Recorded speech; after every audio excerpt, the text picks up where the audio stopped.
हिंगोलीत सर्वपक्षीय बैठक पार पडली। यावेळी बीडच्या मसाजोगमधील सरपंच संतोष देशमुखांच्या हत्येविरोधात मोर्चा काढण्याचा निर्णय बैठकीत घेण्यात आला।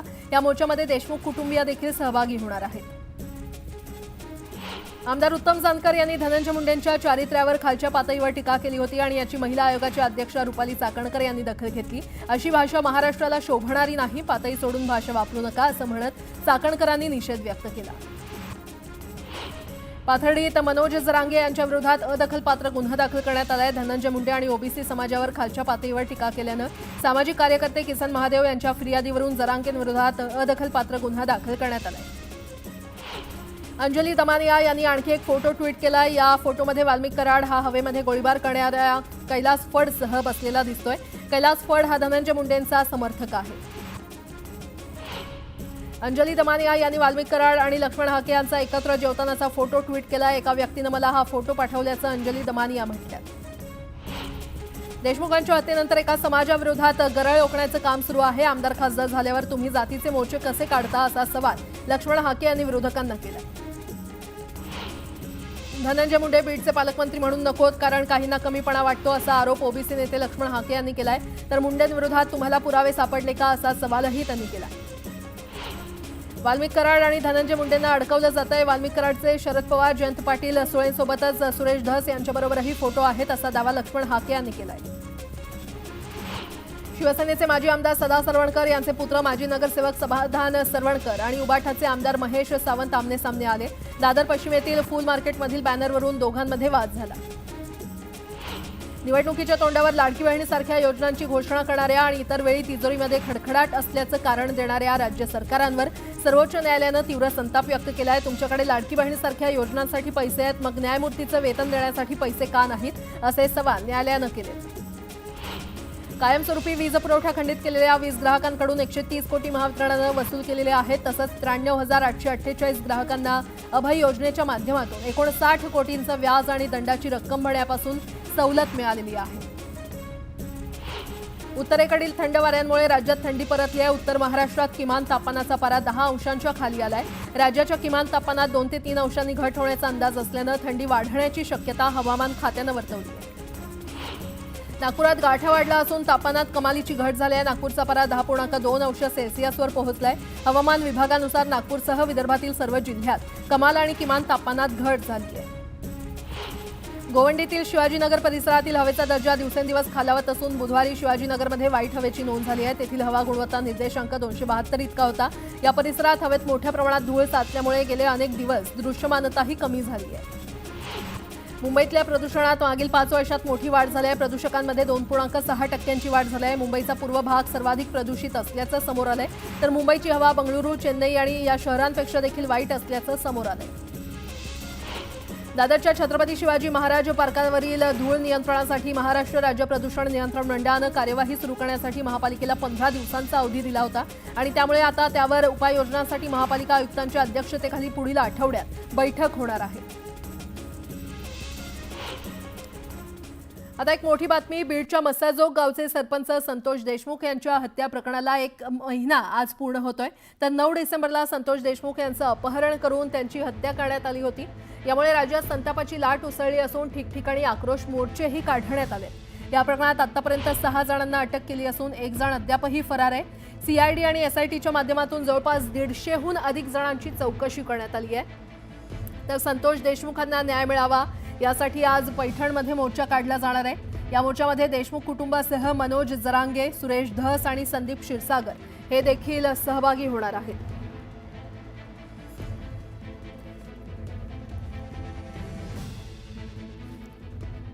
तिकडे बीड जिल्ह्यातील मसाजोग इथे सरपंच संतोष देशमुख यांच्या हत्येचे पडसाद राज्यभर उमटलेले आहेत आणि त्यांच्या हत्येचा राज्यभर निषेध केला जात असून या प्रकरणी आता अखिल भारतीय सरपंच परिषदेनं पुढाकार घेत राज्यातील ग्रामपंचायत बंद ठेवून आंदोलन करण्याचा निर्णय घेतलाय।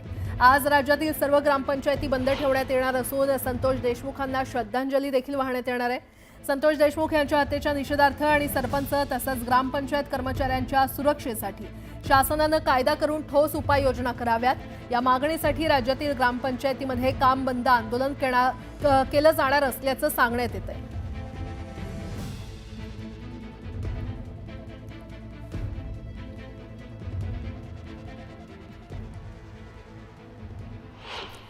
देशात घरांच्या विक्रीनं 2024 वर्षात गेल्या 12 वर्षातील उच्चांक नोंदवलेला आहे. मुंबई, दिल्ली, बंगळुरू, पुणे, हैदराबाद, अहमदाबाद, कोलकाता आणि चेन्नई या देशातील प्रमुख 8 बाजारपेठांमध्ये 3,50,000 घरांची विक्री झाली आहे.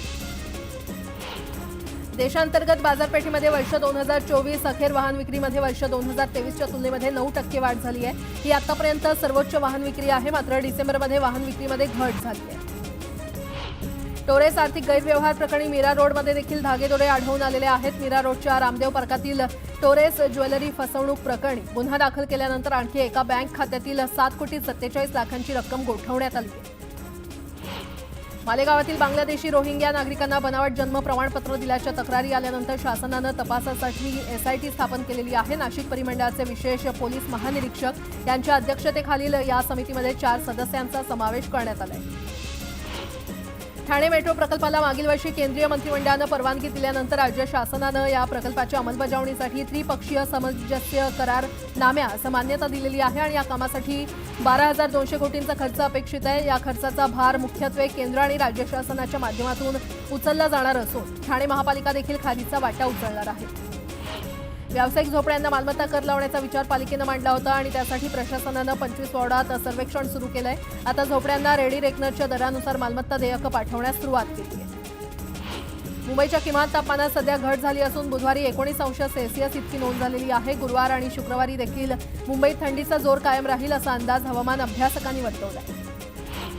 मुंबईतील ओव्हल मैदान आणि राज्यातील इतर मैदानात येणाऱ्या महिला खेळाडू तसंच कामानिमित्त बाहेर पडणाऱ्या महिला वर्गासाठी स्वच्छतागृहांची पुरेशी उपलब्धता करण्यासंदर्भात एसआयटी स्थापन करण्याचे निर्देश देण्यात आले. मेट्रो 3 या भुयारी मेट्रोच्या प्रवासी संख्येमध्ये मोठी घसरण झाली आहे. 7 डिसेंबर ते 6 जानेवारी या कालावधीमध्ये दैनंदिन प्रवासी संख्या 10,000पर्यंत घसरल्याची माहिती आहे. मुंबई विद्यापीठातील MS इन केमिकल सायन्स या अभ्यासक्रमाच्या विद्यार्थ्यांनाही आता अमेरिकेतील सेंट लुईस विद्यापीठाची जॉईंट डिग्री मिळणार आहे. त्यासाठी मुंबई विद्यापीठ आणि सेंट लुईस विद्यापीठात नुकताच करार करण्यात आला आहे.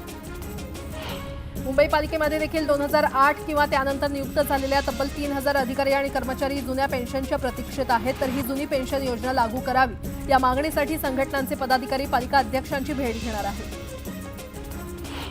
ओसी प्रलंबित असलेल्या गृहनिर्माण संस्थांना ओसी मिळण्यासाठी म्हाडानं अभय योजना जाहीर केली असून या योजनेचा 80 गृहनिर्माण संस्थांना लाभ मिळणार आहे. ही योजना 10 एप्रिलपर्यंत लागू राहणार आहे. पुनर्विकसित इमारतींवर आकारण्यात येणाऱ्या दंडात्मक शुल्कात सवलत मिळणार आहे. म्हाडाच्या विविध मंडळाच्या अखत्यारीतील विखुरलेली घरं जमिनी देताना ज्या दिवशी घरं आणि जमिनीचा ताबा घेणार त्या दिवसापासून लाभार्थ्यांना महिन्याला सेवा शुल्क आणि मालमत्ता कराची आकारणी करावी लागणार असा निर्णय म्हाडानं घेतलाय.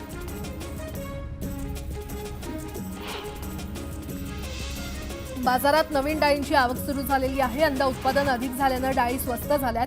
तूर डाळीच्या दरात प्रति किलो 40 रुपयांनी घसरण झाल्यानं गृहिणींना दिलासा मिळालाय. दुसरीकडे तांदळाच्या दरात देखील घसरण झालेली आहे.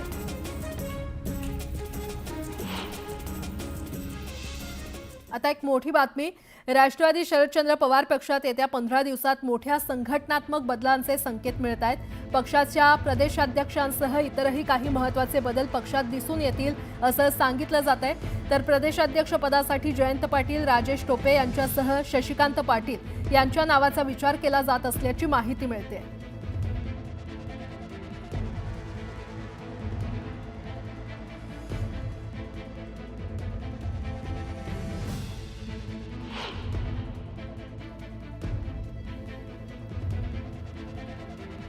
आणि या संदर्भात अधिक माहिती देत आहेत आमच्या प्रतिनिधी प्रणाली कापसे आपल्यासोबत जोडल्या गेलेल्या आहेत. प्रणाली, आपण जर बघितलं तर राष्ट्रवादी शरदचंद्र पवार पक्षाचं 2 दिवसीय अधिवेशन हे सध्या मुंबईमध्ये सुरू आहे. काल पहिला दिवस होता. आज दुसऱ्या दिवशी सुद्धा हे अधिवेशन वाय डी चव्हाण सेंटर इथं सुरू राहणार आहे. कालच्या एकूणच जर आपण बघितलं तर काल दिवसभराच्या वेगवेगळ्या संघटनात्मक बैठकींमध्ये शरद पवार यांच्या वतीनं संघानं जे काही काम विधानसभा निवडणुकीमध्ये केलं त्याचं कौतुक करण्यात आलेलं आहे की त्यांनी संघटनात्मक पद्धतीनं ज्या पद्धतीनं महायुतीला मदत केली त्याचा परिणाम म्हणून महायुतीला इतकं घवघवीत यश मिळालं अशा पद्धतीनं त्यांनी केलेलं आहे. तर दुसरीकडे त्यांनी हे सुद्धा मान्य केलेलं आहे की लोकसभा निवडणुकीमध्ये महाविकास आघाडीला जे यश मिळालं त्यानंतर महाविकास आघाडीनं फारसे काही प्रयत्न केले नाही. या उलट महायुती मात्र जोमाने कामाला लागली. त्यांनी संघटनात्मक बांधणी खूप चांगली केली आणि त्याचा परिपाक म्हणूनच त्यांना एवढा मोठा विजय हा प्राप्त झालेला आहे असं त्यांनी कालच्या बैठकीत सांगितलं. परंतु त्याचबरोबर या पराभवानंतर संघटनात्मक बदल करण्याचं सुद्धा राष्ट्रवादी शरदचंद्र पवार पक्षानं ठरवल्याची माहिती मिळते. येत्या 15 दिवसांमध्ये अगदी प्रदेशाध्यक्षांपासून तर इतर काही पदांवर महत्त्वपूर्ण बदल आपल्याला झालेले बघायला मिळतील. जयंत पाटील जे विद्यमान प्रदेशाध्यक्ष आहेत त्यांना पुन्हा एकदा संधी द्यायची की त्याऐवजी राजेश टोपे आणि शशिकांत पाटील यांना संधी द्यायची याबद्दलची चाचपणी सध्या सुरू असल्याची माहिती मिळते. प्रणाली, धन्यवाद या संपूर्ण माहितीसाठी. राज्यातील हाऊसिंग सोसायट्या, शाळा आणि अन्य सरकारी कार्यालयांमध्ये सुरक्षा रक्षक म्हणून होमगार्ड नियुक्ती करण्याची बाब विचाराधीन आहे. प्रस्ताव तयार करण्याचे निर्देश गृहराज्यमंत्री पंकज भोयर यांनी दिलेत. मुंबई महापालिकेनं परिपत्रक काढत यंदाच्या मागी गणेशोत्सवात सार्वजनिक आणि घरगुती मूर्ती शाडूच्याच असाव्यात असं स्पष्ट केलंय. या पार्श्वभूमीवर यंदा न्यायालयाच्या आदेशाची अंमलबजावणी काटेकोर होणार का याची उत्सुकता आहे. मुंबईतील निवासी इमारती, व्यावसायिक आस्थापनांना आगी लागण्याच्या घटनांमध्ये दिवसेंदिवस वाढ होते आणि या पार्श्वभूमीवर फायर ऑडिट न करणाऱ्या इमारतींकडून मालमत्ता करातच दंड वसूल करण्याचा प्रस्ताव पालिकेच्या अग्निशमन दलानं राज्याच्या अग्निशमन सेवा दलाकडे पाठवलेला आहे. पनवेलमधील शिवभोजन केंद्र चालकांवर उपासमारीची वेळ आली आहे. जवळपास 4 महिन्यांचं अनुदान थकलंय. पनवेलच्या पुरवठा विभागाकडून होत असलेल्या उशिरामुळे अनुदानाला विलंब झालाय. द्राक्ष उत्पादनाला यंदा लांबलेल्या पावसाचा फटका बसलाय. यंदा बाजारात तुरळक द्राक्ष दिसतायत. त्यामुळे द्राक्षांचे दरही 200 रुपये प्रति किलोच्या वर असून सध्या ग्राहकांसाठी द्राक्षांची चव आंबटच आहे असं म्हणावं लागेल. लोकसभा आणि विधानसभा निवडणुकीच्या रणधुमाळीत सरकारची तिजोरी रिकामी झाली आहे आणि त्यामुळे आता 3 महिन्यात 64% महसूल वसुलीचं आव्हान प्रशासनासमोर आहे. सोलापूरच्या फताटेवाडी इथे ऊसाला भीषण आग लागली होती. आगीमध्ये ऊस उत्पादक शेतकऱ्यांचं मोठ्या प्रमाणात नुकसान झालंय.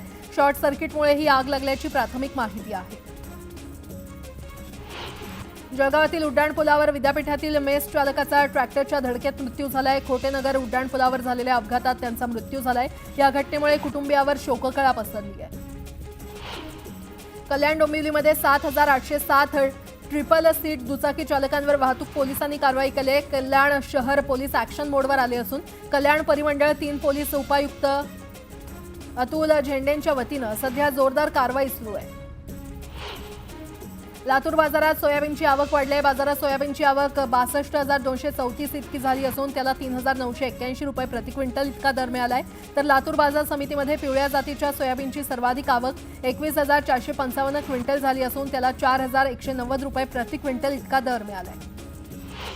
स्थानिक बाजारपेठेमध्ये कमी दर मिळत असल्यानं गुणवत्तेची द्राक्ष निर्यात करून जास्त उत्पन्न मिळवण्याकडे शेतकऱ्यांचा कल आहे. आतापर्यंत 10,000वर शेतकऱ्यांची नोंद कृषी विभागाकडे करण्यात आली आहे. सोलापूर शहराची लोकसंख्या 12 लाख आहे. मात्र त्यांच्या सुरक्षेसाठी केवळ 2,688 सीसीटीव्ही कॅमेरे आहेत. मुख्य चौकांमध्ये सीसीटीव्ही नाहीत तर पालिकेनं देखील फक्त 331 कॅमेरे लावल्यानं सोलापूरकरांच्या सुरक्षेचा प्रश्न ऐरणीवर आलाय. आंतरराष्ट्रीय बाजारात सोन्या चांदीचे दर घसरलेले आहेत. 10 ग्रॅम सोन्याचा दर 77,450 रुपये इतका आहे तर 1 किलो चांदीचा दर 90,711 रुपये आहे. पश्चिम रेल्वेवरील विनातिकीट प्रवाशांना पकडण्यासाठी विशेष तपासणी मोहीम सुरू करण्यात आलेली आहे. गेल्या 9 महिन्यात विनातिकीट प्रवाशांना पकडून 104 कोटी रुपयांची दंड वसुली रेल्वेनं केली आहे. त्यात विनातिकीट प्रवाशांकडून 33 कोटी रुपयांचा दंड वसूल करण्यात आलाय.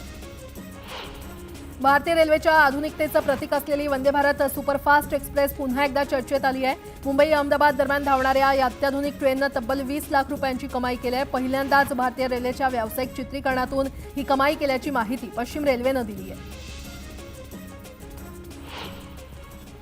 आता एक मोठी बातमी. मसाजोगचे सरपंच संतोष देशमुखांच्या हत्येच्या घटनेमुळे महाराष्ट्रातील वातावरण तापलंय. या प्रकरणाशी संबंधित खंडणीच्या गुन्ह्यात मंत्री धनंजय मुंडेंचा खास असलेला वाल्मिक कराड याला अटक झाली असून मुंडे यांच्या राजीनाम्यासाठी विरोधी पक्षाबरोबर सत्ताधारी भाजपकडून दबाव वाढतोय. तर या पार्श्वभूमीवर दिल्लीमध्ये उपमुख्यमंत्री अजित पवार यांनी गृहमंत्री अमित शहा यांची भेट घेतली. या भेटीमध्ये नेमकं काय घडलं याकडे सगळ्यांचं लक्ष लागलंय.